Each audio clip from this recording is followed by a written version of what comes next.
आर्य महिलाएं के बारे में कि आर्य लोग जो थे क्या वह भाई बहन में भी संबंध बनाते थे। क्या आर्य महिलाएं शराब पीती थी। क्या आर्य महिलाएं ऋषियों के संग जहाँ पर वेद मंत्रोच्चारण के बाद अग्नि हवन के समक्ष क्या वह संबंध बनाती थी, तो उस जगह भी बच जाएंगे। और कहाँ पे ये चीज़ लिखी हुई है कि आर्य महिलाएं खुले में संबंध बनाती थी, और साथ ही जहाँ पे यज्ञ हवन होता था वहाँ पर वह किस प्रकार से इस प्रकार की लीला करती थी, इसके बारे में हम पूरा विस्तृत जानकारी देंगे। तो चलिए शुरू से शुरुआत करते हैं ताकि आप लोगों को भी कुछ समझ में आए कि कहाँ पे क्या लिखी हुई है। पूरी आपको बात बताने वाले हैं, तो दोस्तों वीडियो में बने रहिएगा। शराब पीने की आदत हर वर्ग की महिलाएं में सामान्य बात थी, और यहाँ तक कि ब्राह्मण महिलाएं भी इस आदत से बची हुई नहीं थी। आर्य महिलाएं शराब पीती थी और नाचती थी। यह कौशिकी गृह्यसूत्र से स्पष्ट हो जाता है। तो कौशिकी गृह्यसूत्र है दोस्तों, उसमें स्पष्ट लिखा हुआ है 4 या 8 सधवा महिलाएं शराब और भोजन का सेवन कर लेने के बाद वैवाहिक समारोह से पहले की रात में 4 बार नाचेगी। निम्न वर्ग की महिलाएं ही क्या कहें, 7वीं और 8वीं शताब्दी में आर्यावर्त के मध्य क्षेत्र में ब्राह्मण महिलाएं शराब पिया करती थी, जो कुमारिल भट्ट की तंत्र वर्तिका से स्पष्ट है, जिसमें कहा गया है आधुनिक दिनों के लोगों में हम पाते हैं कि अहिच्छत्र तथा मथुरा देश की ब्राह्मण महिलाएं शराब पीने की आदी है। कुमारिल ने केवल ब्राह्मणों की पीने की आदत की ही निंदा की है, लेकिन क्षत्रिय और वैश्यों की पीने की आदत की निंदा नहीं की है। यदि शराब फल या फूलों और शीरे यानी गुड़ की हो कि ना कि अनाजों से बनी सूरा।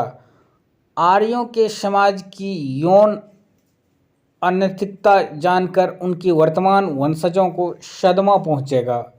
जहाँ दोस्तों जिस टॉपिक की हम बात कर रहे थे, शुरू में आपको बताए थे कि क्या आर्य महिलाएं इस प्रकार से यौनाचार करती थी, क्या वह फिजिकल रिलेशन किस तरह से बनाती थी। तो अभी जो आर्य खुद को आर्य समाज कहते हैं, उनके जो अभी के जो वंशज हैं उनको ज़रूर सदमा लगेगा कि क्या इस प्रकार से भी होता था। बुद्ध से पहले के दिनों में आर्यों में यौन तथा वैवाहिक संबंधों को संचालित करने के लिए आज की प्रतिबंधित श्रेणियों जैसा नियम नहीं था। तो आज जैसा नियम है वैसा नियम नहीं था। तो नियम क्या था तो बताते हैं। आर्य धर्म ग्रंथों के अनुसार ब्रह्मा सृष्टि का रचयिता है। ब्रह्मा की 3 पुत्र और 1 पुत्री थी। उसके एक पुत्र दक्ष ने अपनी बहन से विवाह किया। आप सोच सकते हैं दोस्तों, उन्होंने अपनी खुद की बहन से ही शादी कर ली। अगर बहन से शादी किया तो फिर क्या हुआ आप जान सकते हैं।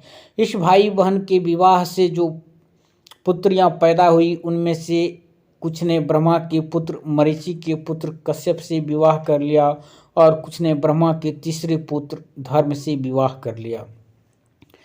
वहीं ऋग्वेद, जिनको ये लोग बहुत पुराना ग्रंथ मानते हैं और जिनको बोलते हैं विज्ञान है, ऋग्वेद में वेद में विज्ञान है। चलो आज हम बात कर लेते हैं उसमें कौन सा विज्ञान है। ऋग्वेद में एक प्रसंग है, यम और यमी भाई बहन थे। इस प्रसंग के अनुसार यमी अपने भाई यम को सहवास के लिए आमंत्रित करती है। सहवास का अर्थ हुआ आप समझ सकते हैं दोस्तों। और उसके ऐसा करने से इनकार पर क्रोधित हो जाती है। जब उन्होंने इनकार किया तो वह क्रोधित हो गया। पिता अपनी पुत्री से विवाह कर सकता था, पिता भी अपनी पुत्री से विवाह कर सकता था। वशिष्ठ ने अपनी पुत्री शत्रुपा के वयस्क हो जाने पर उससे विवाह किया था।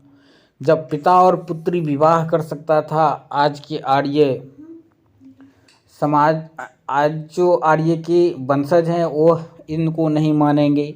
मनु ने अपनी पुत्री इला से विवाह किया था। जहनु ने अपनी पुत्री जाह्नवी से विवाह किया था।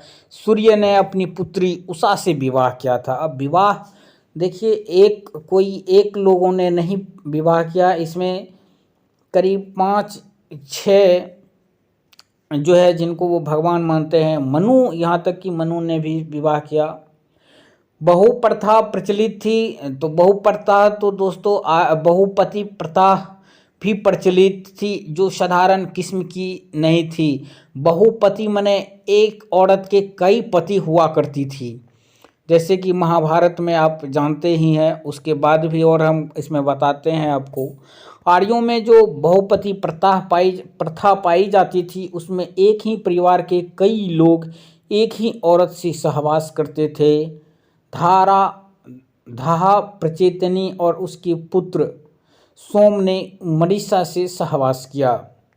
दादा द्वारा अपनी पौत्री से विवाह रचाने के उदाहरण कम नहीं हैं। पिता पुत्री की तो बात हम कर दिए, भाई बहन की भी बात कर दिए। अब हम बात करते हैं दादा द्वारा अपनी पुत्री से भी विवाह किया। दक्ष ने अपनी पुत्री पिता ब्रह्मा के साथ ब्याह रचाने के लिए दे दी थी, और इस ब्याह से प्रसिद्ध नारद का जन्म हुआ था।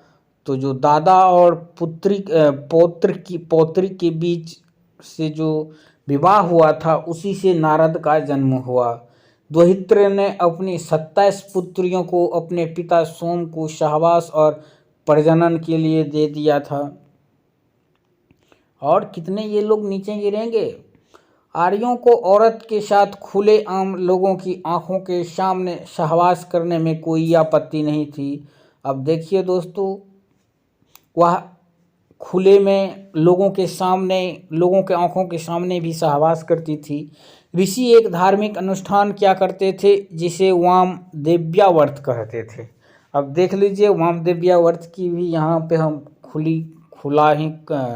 खुलासा कर ही देते हैं। यह अनुष्ठान यज्ञ भूमि पर किया जाता था। यदि कोई औरत वहां आकर सहवास की इच्छा व्यक्त करती थी और ऋषि से अपनी संतुष्टि के लिए कहती थी, तो ऋषि उसी समय वहीं खुले में यज्ञ भूमि पर उसके साथ सहवास किया करते थे। मैंने पहले ही आपको बताया था, इस ढंग की बातें होती थी। आप सोच लीजिए, जो आर्य हैं, जो अभी खुद के आर्य पुत्र कहलाते हैं, आखिर उनके पूर्वज कैसा था और अभी वह कैसे हैं। इसके कई उदाहरण दिए जा सकते हैं। ऋषि पराशर को ही लीजिए, उन्होंने सत्यवती के साथ इसी प्रकार सहवास किया था। ऋषि दीर्घतप ने भी ऐसा किया था। अयोनि शब्द के अस्तित्व से पता चलता है कि यह रिवाज एक सामान्य बात थी। अयोनि शब्द का अर्थ निष्पाप गर्भधारण समझा जाता है, लेकिन इस शब्द का मूल अर्थ यह नहीं है। योनि शब्द का मूल अर्थ घर होता है। अयोनि शब्द का अर्थ घर के बाहर अर्थात खुले स्थान पर गर्भधारण करना होता है। सीता और द्रौपदी दोनों अयोनिजा थी। इस तथ्य से पता चलता है कि इसे गलत नहीं माना जाता था। इस प्रथा को रोकने के लिए धार्मिक निषेधादेश जारी करना पड़ा था। इससे भी स्पष्ट है कि यह एक सामान्य बात थी। आर्यों में अपनी औरतों को कुछ अवधि के लिए भारे पर देने की भी प्रथा थी। अब देखिए, एक और दुष्परिणाम यहाँ पे निकल कर आ रही है। उदाहरण के लिए माधवी की कहानी का उल्लेख किया जा सकता है। राजा अयति ने अपने गुरु गालव को अपनी पुत्री माधवी भेंट में दे दी थी। गालव ने माधवी को 3 राजाओं को अलग अलग अवधि के लिए भारे पर दे दिया। उसके बाद उसने उसे विवाह रचाने के लिए विश्वामित्र को दे दिया। वह पुत्र उत्पन्न होने तक उनके साथ रही।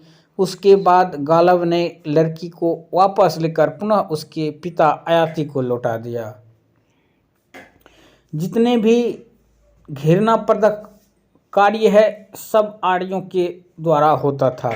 अस्थायी तौर पर स्त्रियों को भारे पर देने की प्रथा के अलावा आर्यों में एक अन्य प्रथा प्रचलित थी, अर्थात उनमें से सर्वोत्तम पुरुषों को संतानोत्पत्ति की अनुमति देना। वे परिवार वृद्धि को ऐसा मानते थे मानो वह प्रजनन अथवा वंश संवर्धन हो। आर्यों में लोगों का एक ऐसा वर्ग होता था जिसे देव कहते थे, जो पद और पराक्रम में श्रेष्ठ माने जाते थे। अच्छी संतानों उत्पत्ति के उद्देश्य आर्य लोग देव वर्ग के किसी भी पुरुष के साथ अपनी स्त्रियों को संभोग करने की अनुमति देते थे। तो दोस्तों यह प्रथा तो आज भी बहुत जगह लागू है। यदि आप नहीं जानते हैं तो आप गूगल पे सर्च कीजिए, ये प्रथा आज भी है। यह प्रथा इतने व्यापक रूप से प्रचलित थी कि देव लोग आर्य स्त्रियों के साथ पूर्वास्वादान की अपनी आदेशात्मक अधिकार समझने लगे। किसी भी आर्य स्त्री का उस समय तक विवाह नहीं हो सकता था जब तक कि वह पूर्वास्वादन के अधिकार से तथा देवों के नियंत्रण से मुक्ति नहीं कर दी जाती थी। तकनीकी भाषा में इसे अवदान कहते हैं। लोज होम अनुष्ठान प्रत्येक हिंदू विवाह में किया जाता था, जिसका विवरण आस्वालन गृह सूत्र में मिलता है। लाज होम देवों द्वारा आर्य स्त्री की पूर्व स्वादन के अधिकार से मुक्त किए जाने का स्मृति चिन्ह है। लाज होम में अवदान एक ऐसा अनुष्ठान है जो देवों के वधू के ऊपर अधिकार के समापन की कीमत करता है। आप देख सकते हैं दोस्तों किस तरह से यहाँ भी पशुओं जैसा व्यवहार होता था, पशुओं जैसा नियम होता था, लेकिन अभी अपने आप को बहुत बड़े वर्ग मानते हैं, बहुत बड़े ज्ञानी मानते हैं, लेकिन किस तरह से इनके पूर्वज रहते थे। कुमारी के लिए कौमार्य का कोई नियम नहीं था। कोई भी लड़की बिन विवाह किए किसी भी पुरुष के साथ संभोग कर सकती थी और उससे संतान भी उत्पन्न कर सकती थी। कन्या शब्द के मूल अर्थ से यह स्पष्ट है। कन्या शब्द के मूल रूप में काम शब्द है, जिसका अर्थ है कि लड़की स्वयं किसी भी पुरुष के समक्ष अर्पित करने के लिए स्वतंत्र है। कुंती और मत्स्यगंधा के उदाहरण है कि विधिवत ब्याह किए बिना उन्होंने अपने आप को किसी अन्य पुरुष को अर्पित कर दिया, बच्चे भी उत्पन्न किए। कुंती ने पांडु से विवाह रचाने से पहले अलग अलग कई आदमियों के साथ संभोग किया और बच्चे पैदा किए। मत्स्यगंधा ने भीष्म के पिता संतानु से विवाह रचाने से पहले ऋषि पराशर के साथ संभोग किया। और कितने नीचों गिरोगे भाई। पशुओं के साथ यौनाचार करना भी आर्यों में प्रचलित था। आप सोचो, और इससे क्या घनिष्ठ काम हो सकता है और इससे क्या नीचे की प्रवृत्ति हो सकती है, इससे और कितने नीचे। इसीलिए आजकल देखते हैं देश में कितने ज़्यादा बलात्कारें हो रही है, और ये बलात्कार करने वाले किनके वंशज हैं, कहाँ से आते हैं ये लोग, आप लोग जरूर समझ रहे होंगे दोस्तों। ऋषि किंदम द्वारा हिरनी के साथ मैथुन किए जाने की कहानी सर्वविदित है।